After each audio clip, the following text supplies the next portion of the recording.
امام غزالی رحمۃ اللہ تعالی علیہ ارشاد فرماتے ہیں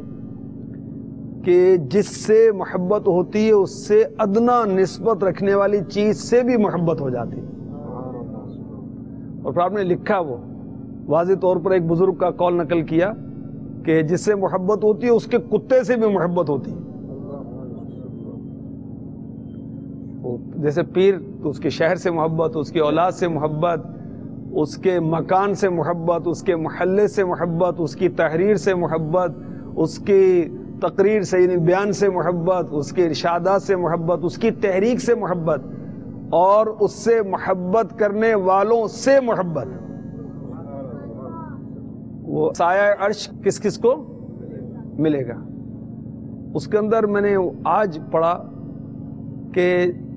وہ روایت کا خلاصہ عرض کر رہا ہوں کہ جو محبت کا اظہار کرے مسلمان سے، ایک تو محبت کرے نا، ایک کہ محبت کا اظہار کرے، اس کے لیے بھی سایہ عرش ہے۔ محبت کا اظہار کرنا بھی پسندیدہ ہے،